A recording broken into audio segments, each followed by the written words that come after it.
Ruvarac. To je bio jedan čovek neorganizovane misli. To je ako najblaže rečeno. Znate, to je bio čovek koji je bio patrijaršijski arhivar u Karlovcima, bio je upravnik arhive i koji je onda pokrenuo 1911. arhiv za istoriju Karlovačke mitropolije, koji sad Slavko Gavrilović iz Novog Sada pokreće ponovo. Znate, i koji je objavljivo, koji je mnogo znao, kažem neorganizovano, i to je išlo onako dokumenta bez sistema, samo ovako izvadi iz fascikle, sve je puno. Što god hoćete možete da objavite. I on je to punio sam, taj arhiv, danas vrlo redak. I bio je i polemičar i napravio je nekoliko nezaobilaznih dela, kapitalnih dela. Našao je u tom arhivu jednu vizitaciju iz 1753. godine za vreme Pavla Nenadovića, vizitacija Fruškogorskih manastira. Stanje snimljeno kao da je institut jedan radio, to je fenomenalno. To je kapitalna knjiga. To nemam reći da nahvalim tu knjigu. I napravio je drugu knjigu koja je isto sjajna knjiga, Srpska mitropolija Karlovačka u 18. veku. Isto sjajne knjige. Tako da je on jako zaslužan, a onda drugo imao jednu sreću za razliku od Ilariona, brata, ili Koste, koga često zaboravljaju, iz omladinskog pokreta, darovit, jako, koji je ovako veću pripovetku o Karlovcima napisao, iz karlovačkog života, karlovački đak. Ruvarac je imao tu sreću, da tako kažem, da je on dugo živeo. Ako je to sreća, verovatno jeste. On je jako dugo živeo, 90 i nešto godina, onda se ubio. U Karlovcima, pucao je u sebe, u Karlovcima je kružila vest da je to uradio zbog nesrećne ljubavi.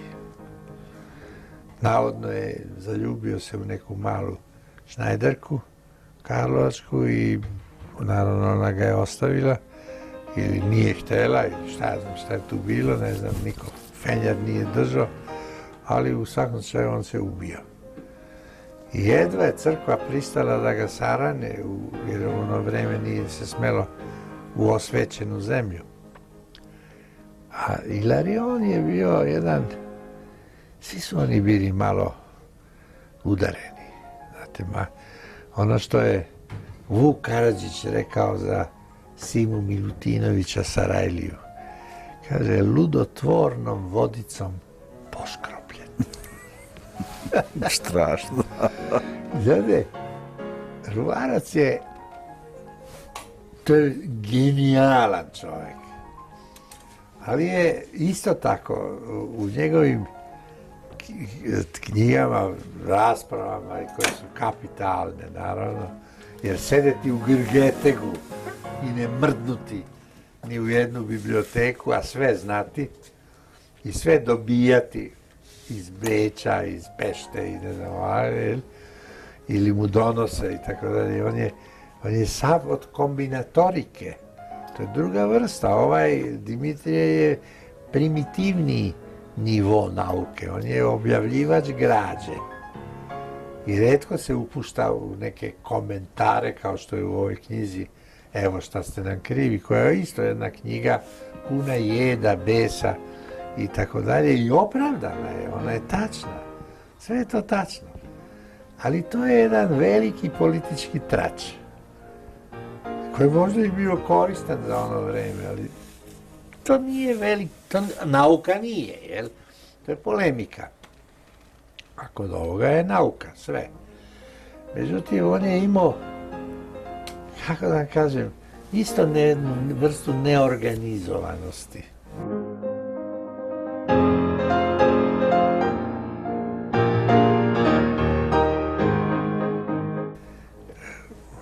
mentalnom sklopu, jer on je recimo iz teške artiljerije pucao po narodnoj poeziji, dokazujući da ona nije istorijski izvor.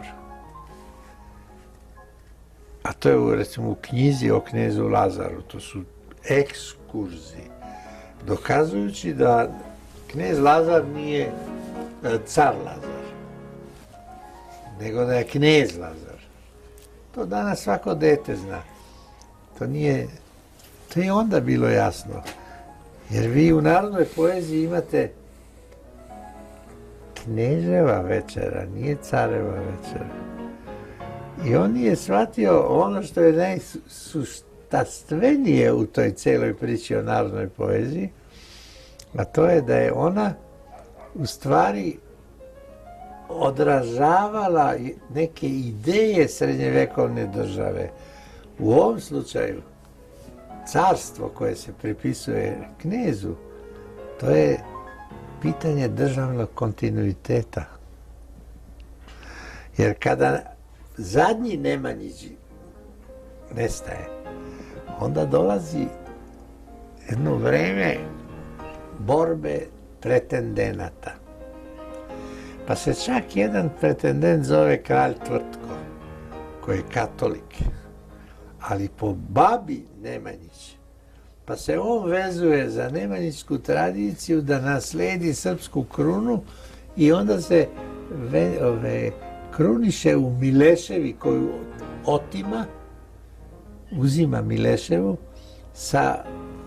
iz ovoga, kako se zove to mjesto kod ovoga, gdje je onaj fabrika Sveti Nikola Dabarski. Dakle, FAP-ova ona fabrika.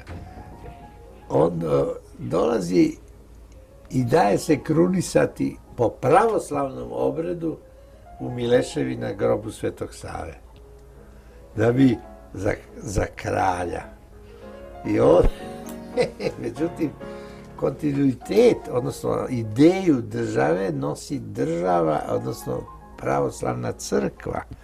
Ona daje na kome se ostanulo carstvo.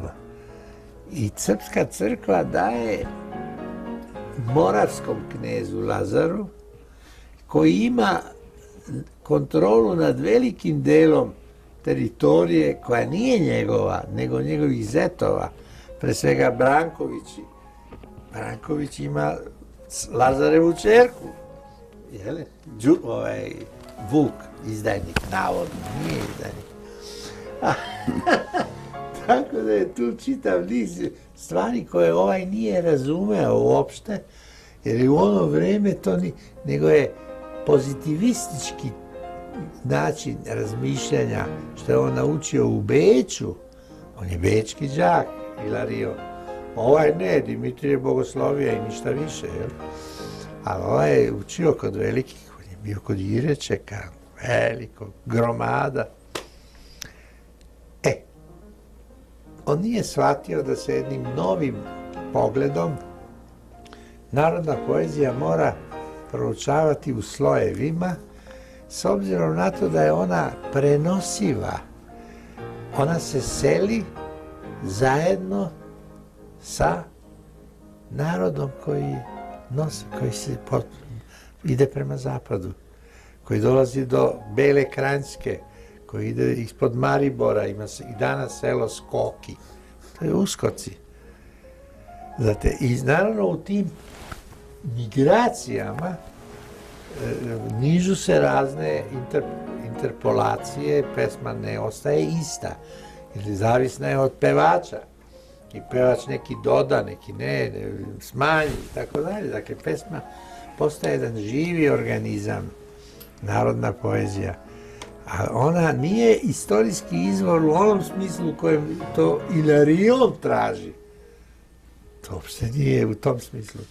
Nego je ona izvor u idejama koje ona zastupa. Malo pre smo govorili o više društvo, niže društvo, Lazareva večera.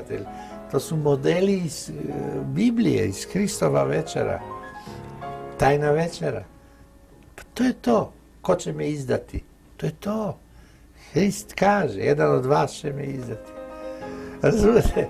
Tako da je to, meni je žao Ruvarca, znate, i onda to je on koristio još nešto, on je u to vrijeme, a recimo tu ima donekle, čak možda veliki procenat pravo, on se okomio na takozvanu romantičnu nauku, koju je zastupao ono vrijeme Panta Srećković.